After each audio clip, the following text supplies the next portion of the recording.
I'll just introduce myself. We'll go along and introduce ourselves to start with. I'm Alan Clay. I come from New Zealand. I'm here with a feature film, my first feature film on which I'm writer, director and producer. It's called Butterfly Crush and it's screening tomorrow at 12:35. It's won Best Feature Drama. It's a feature drama section. Yes, so I'm a novelist by background, and the movie is based on one of my books called Dance Systems. So I've been writing for a good few years, and I'll probably talk a bit about that adaptation process from a novel to a script, which is what I'm working with at the moment on my second. What's your process? Do you start with outlining? Do you use 3x5 cards and set up your scenes, 52 scenes in field style? Do you write toward a page break and act break? There are people who advise all of those systems. I think probably we're all individual and probably need to find our own system. I'm a more intuitive writer. I just have to, like I say, I need something to start with, and then I need to find the characters, and then I need to live with them and keep writing it and see what happens. That's more how I am. But I'm talking there about writing my novels. The process is completely different with adapting that to a script. And I haven't written a script straight up without an adaptation process. The adaptation process is very different because a novel is sort of 10 hours of movie if you put it all in the movie. So you really have to cut it down hugely to get it into an hour and a half.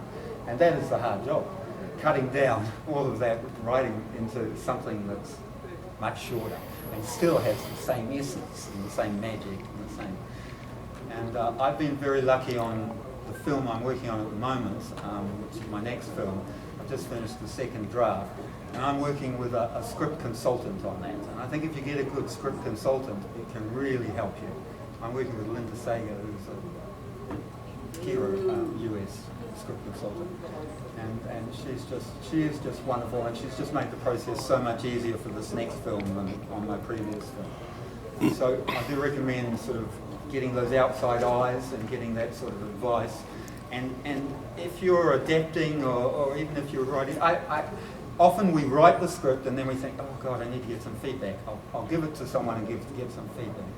But if you're adapting a book, better to start giving the book to someone and getting the feedback right at the start and so on, so you can really get it sorted out right from the start. That way you give them the first draft and the second draft, and that way you're getting the feedback all the way through. It's a hard job, especially if you didn't write the novel and you're writing someone else's screenplay. They said Coppola, when he was doing The Godfather, he took the entire book by Gay Talese, I think it was the guy who wrote it, and he ripped every page out and he pasted them into a big album with where the pages were pasted, so every time you flipped it, you saw the front and the back, and he had all these margins. And he'd make every single page of the thing, make notes on it, because the screenplay followed pretty closely. But you cut so much out. I've written a bunch of different genres, but the screenwriting I really enjoy, but I've never had anything produced or made, and it kind of freaks me out, this idea of losing control of your baby, because they'll just change it, you know. That's right. That's why it says How do you directed take by. that? Yeah, that's always nice. Well, But how do you deal with that? I mean, obviously with flexibility and an open mind, but at a certain level, these are, I mean, there's the thing in your head, but then there's the thing that a bunch of people want to put on the screen. yeah. That's clever. I find when I was writing my novels, I wanted them made into movies. And I sent them off to movie producers and so on and so on and so on. And there was always people interested, and it seemed like it was going to happen all the time, but no, it wasn't going to happen. So I finally, and I knew through all that period that if I got it happening, I wouldn't be able to direct it or have any of that control you're talking about. And I was resigned to that because that's the writer's lot. You can't do anything about that. But then when I couldn't find anyone to produce and direct my stuff, I decided to do it myself. And that was a wonderful empowerment, because then you do have all of that control.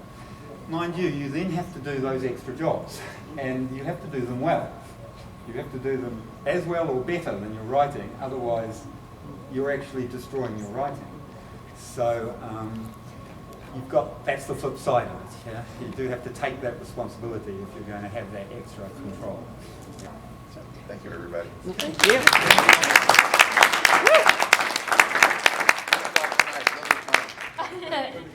Shameless plug.